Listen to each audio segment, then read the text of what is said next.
We're here today with Stephen Plarre from Fergusson Plarre Bakehouses. Welcome, Stephen. Thanks for having me.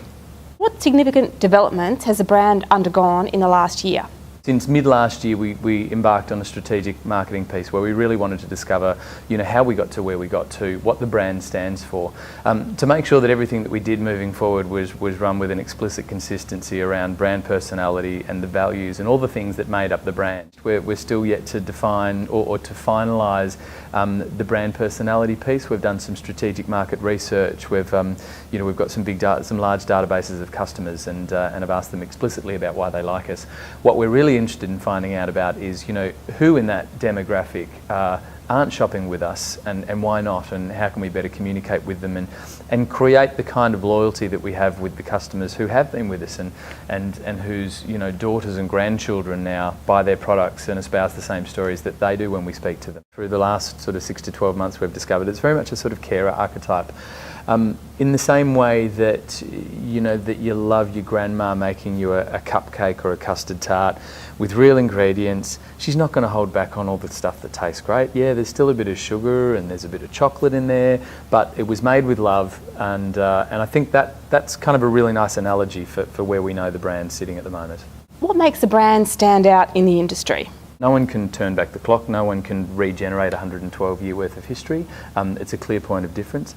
I think the other key thing for Fergusson Plarre is we still make all of our own products. And that's, supply chains changed a lot in the industry, and there's some real benefits for some businesses to become primarily brand managers and to buy their product from a third-party supplier. We are our own third-party supplier. We love doing what we do. I think we know it's the only way that you can make sure that when you ask for a price reduction that they're not pulling an extra ingredient out of the product or taking something or putting something different into the recipe. So the vertical integration piece for us is vital. So we make the product, we sell it to our own stores exclusively. There's some real benefits in terms of point of difference for us there. It's speed to market. So when there's a trend or if there's something that we want to pick up on, we're making the product. We can turn those kind of things around really, really quickly. I think the other thing for us is with our franchise model, we've chosen not to run down the royalty fee model because we sell the product. We have a very vested interest in making sure that our franchisees sell lots of bakery goods because we're essentially their wholesaler. They keep all of their margin on coffee, they keep all of their margin on cold drinks and sandwiches and some of those other products, and it means that we are just always out there trying to do the best for them in terms of growing sales. If they lose sales, we can't rely on a franchise fee or franchise fees at an ongoing level for us to survive. We are a manufacturer of cakes and a manager of brands, and primarily a manager of relationships, and that's the key to our success, and I think a real key point of difference for us in the franchising space. Tell us a bit about the reception to your designer cake system. It's been growing at a compounded rate at 50% every year for the last, what are we at, 7, 8 years. It currently sits in a flash environment which is not compatible with iPhones and tablets, but it's still growing at that rate. And it's interesting you ask that question because it's high time that we need to get that future ready. And we're about 3/4 of the way through building our next iteration of designer cake. It'll come with a whole bunch more bells and whistles. It's faster to use, and I think in the current environment of people becoming very smartphone savvy and their own desktop publishers, it's going to be pretty cool. And I think that combined with the last couple of years, we've contracted with a number of well-known licensed properties, from Angry Birds to Superheroes to Dora the Explorer, and officially been licensed to bring those products to market. And there's some real capacity for us to leverage a designer cake type system in that process.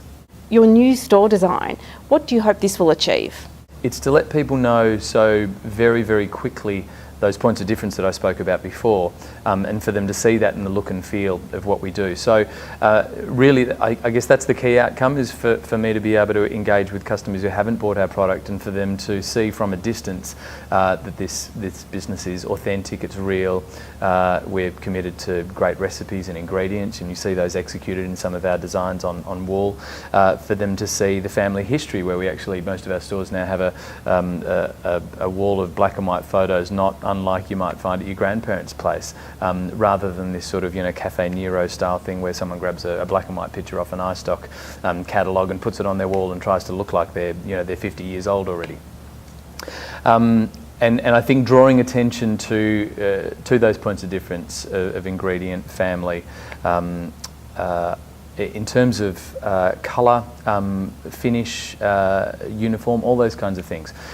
So we're looking to better represent the brand so that people understand who we are straight away, and ultimately it's about driving sales. We want to drive higher average transaction value, we want to encourage frequency of purchase, and of course get a higher customer count through our doors.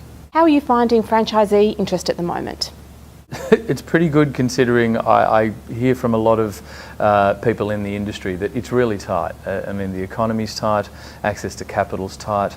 For us, with a lot of the changes that took place last year, we for the first time became accredited with 3 major banks, and that has, so for us it's quite different. If we hadn't done some of those things, it might be tougher. Over the last 12 months we've established that, you know, really 90 to 95% of our new franchise inquiries come from people who already know a franchisee. The challenge for us, and I would think, you know, a lot of franchise groups, is to be matching up where we've got good quality properties with good quality franchisees. So we have a number of franchisees looking for sites in areas that we can't find good properties in. Thanks for your time today with QSR Media. No worries, thanks for having me.